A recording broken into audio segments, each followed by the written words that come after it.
আজ আমরা যেই শহরে এসে পৌঁছেছি কিংবদন্তি অনুযায়ী এই শহরের প্রতিষ্ঠাতা নাকি স্বয়ং মহাদেব। আবার মহাভারতে বর্ণিত পাণ্ডবরা নাকি ভ্রাতৃ হত্যা ব্রহ্ম হত্যা থেকে রক্ষা পেতে শিবের খোঁজে এসে পৌঁছেছিলেন এই শহরেই। একদম ঠিক ধরেছেন, এই মুহূর্তে আমরা রয়েছি বেনারসে। ট্রেন থেকে নেমে সম্পূর্ণ লাগেজ নিয়ে আপনারা হেঁটে হেঁটেই ঢুকে যেতে পারেন এই হোটেলে। বুঝতেই পারছেন স্টেশনের কতটা কাছে। এই হোটেলটির নাম গ্র্যান্ড কন্টিনেন্টাল। আগামী 2 দিন আমাদের আস্তানা ঠিক এই হোটেলটিতেই ছিল। এবার দেখে নিন এই হোটেলটি ঠিক কেমন ছিল। বলে রাখি, এই হোটেলের রুম ট্যারিফ ছিল 2500 প্লাস জিএসটি। এরই সঙ্গে ব্রেকফাস্টও রয়েছে কমপ্লিমেন্টারি। সকাল সকাল ট্রেন থেকে নেমে স্নান সেরে আমরা সময় নষ্ট একদমই না করে ব্রেকফাস্ট টেবিলে পৌঁছে গেলাম। সেখানে আমাদের জন্য অপেক্ষা করছে আমাদের ব্রেকফাস্ট। আর আজকে তাড়াতাড়ি খাওয়া দাওয়া সেরেই কিন্তু আমাদের সারনাথে চলে যেতে হবে। অমলেট, স্যান্ডউইচ আর আলু পরোটা, এই ছিল আমাদের ব্রেকফাস্ট। আমরা 3 জন 3 রকমের খাবার অর্ডার করে দিয়েছিলাম। এছাড়াও আপনারা পেয়ে যেতে পারেন উপমা, পোহা ইত্যাদি। যদিও বা এগুলো সবই কিন্তু অপশনে, তার সঙ্গে টি কিংবা কফি আপনারা যেটাই চাইছেন। ব্রেকফাস্ট সেরে আমরা ঠিক করলাম সারনাথের ডিস্টেন্স যেহেতু 13 কিলোমিটার এবং এখান থেকে অটোগুলোও যাচ্ছে, তাই খুব বেশি চিন্তা ভাবনা না করে আমরা মোটামুটি 450-র মধ্যে আমরা অটো পেয়ে গেলাম এবং সেই অটো করেই আমরা সারনাথে পৌঁছে গেলাম। প্রায় 45 মিনিট সময় লেগেছিল।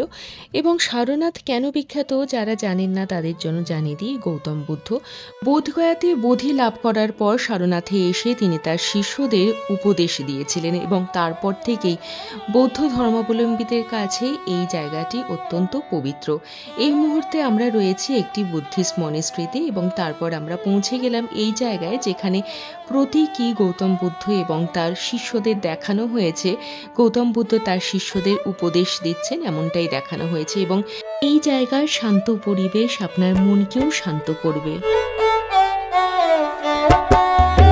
সারনাথে তো আমরা ঘুরছি, প্রচণ্ড গরম।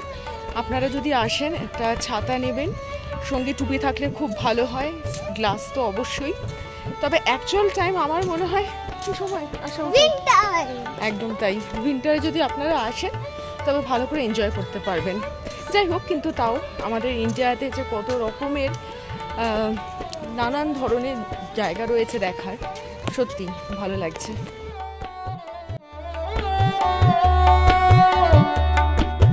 সারনাথে এই উদ্যানে কিছুক্ষণ থেকে ক্লান্তি যেন অনেকটাই কেটে গেল। সারনাথে Japan, Sri Lanka, Thailand, Myanmar, Nepal এবং তিব্বতের মতো বিভিন্ন দেশ তাদের মন্দির ও আশ্রম তৈরি করেছে, যা এটিকে একটি আন্তর্জাতিক বৌদ্ধ এবং পর্যটন স্থান হিসেবে পরিচিত করে তুলেছে। এমনই একটি পর্যটন স্থান আপনারা দেখলেন। এই মুহূর্তে আমরা রয়েছি মিউজিয়ামে।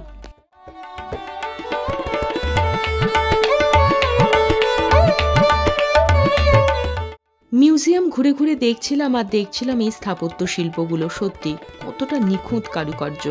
বিভিন্ন সময়ে বিভিন্ন সম্রাটদের শাসনকাল ভারতবর্ষ প্রত্যক্ষ করেছে, কিন্তু সেই স্থাপত্য শিল্প সত্যি অসাধারণ। খারাপ লাগছিল এটা দেখে যে কত বিদেশি শত্রুরা এসে আমাদের ভারতবর্ষের বিভিন্ন স্থাপত্য শিল্পকে ধ্বংস করার চেষ্টা করে গেছে। আপনারা তার নমুনা আশা করি বুঝতেই পারছেন দেখে। সূর্য ডোবার সঙ্গে সঙ্গে এই শহর যেন আলাদাই এক রূপ নেয়। আর এই চাট ভান্ডারগুলোর সামনে ভিড় জমায় চাট প্রেমীরা।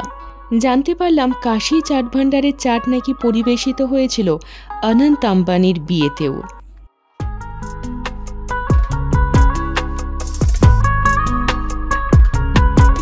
তাদের ব্যস্ততা এবং দোকানের সামনে ভিড় দেখেই বুঝতে পারছিলাম যে সত্যি এই চাট বোধহয় অনেক বেশি ফেমাস। কিন্তু শুধু দেখলে তো হবে না, একটু ট্রাই করতে হবে। আর আমরাও ট্রাই করতে চলে গেলাম। আমরা যে এখন রয়েছি বেনারসের স্পেশাল জিনিস কি আছে, নানান ধরনের চাট, ঠিক আছে? তো এখন একটা ট্রাই করছি এক রকমের চাট, এটা দহি চাট, আরও কত কিছু মেলানো আছে, বেশ টেস্টি, দারুণ টেস্টি। তো তবে বেশ ভালো। চাট খাওয়া সেরে এবার হেঁটে চলা গঙ্গা আরতি দেখব বলে গঙ্গার ঘাটে চলছি। দুদিকে বেনারসের শাড়ির দোকান তো রয়েইছে, সেই সঙ্গে বহু প্রাচীন বাড়িঘরগুলো জানান দিচ্ছিল বেনারসের ইতিহাস সত্যি বহু পুরনো। গঙ্গার ঘাটে পৌঁছে অত্যন্ত আশাহত হলাম এটা জেনে গঙ্গা আরতি নাকি এখন নিচে হচ্ছে না, হঠাৎই গঙ্গায় জল বেড়ে গেছে, সেজন্য ওপরে গঙ্গা আরতি হচ্ছে। আর আমরা গিয়েছিলাম পুজোর আগ দিয়ে। সেই সময় উত্তরাখণ্ডের দিকে বন্যা পরিস্থিতি হয়েছিল, পুরো ভারতবর্ষেই মারাত্মক বৃষ্টি হচ্ছিল, সেজন্য আমাদের সৌভাগ্য হয়নি গঙ্গা আরতি দেখার নিচে। আপনারা যারা যারা দেখেছেন তারা কমেন্ট করে জানাতে পারেন আপনাদের কেমন লেগেছে। তবে হ্যাঁ, আরও একবার বেনারসে যাব শুধুমাত্র গঙ্গা আরতি দেখার জন্য, সেই ইচ্ছে তো রয়েইছে মনের মধ্যে।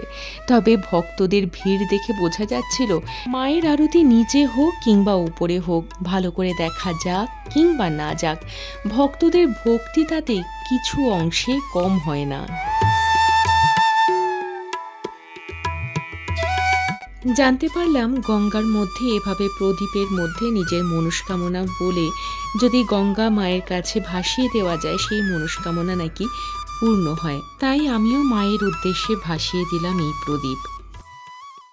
গঙ্গা আরতি দেখে হাঁটতে হাঁটতে আমরা ঢুকে পড়লাম একটা গলির ভেতরে ছোট্ট দোকানে। দোকান ছোট হতে পারে, কিন্তু বেনারস যে লস্যির জন্য ভীষণ ফেমাস, সেই লস্যি সেখানে খেয়ে বুঝলাম সত্যি অসাধারণ, আর দইয়ের কোয়ালিটি ভীষণ ফ্রেশ। এরপর আমরা বেনারসি ফুচকাটাও ট্রাই করেই নিলাম। ফুচকা প্রেমী মানুষ বলে কথা, যেখানেই যাই ফুচকাটা খেতেই হয়, আর তাতেই বোঝা যায় কোথাকার ফুচকা সব থেকে ভালো। তবে বেনারসি ফুচকা ভালো হলেও কলকাতা কিন্তু সব থেকে ভালো। দেখতে দেখতেই ডিনার টাইম হয়ে গেল, বিশেষ কিছু খেলাম না, চিকেন বাটার মশালা আর নান দিয়ে ডিনারটা সেরে নিলাম।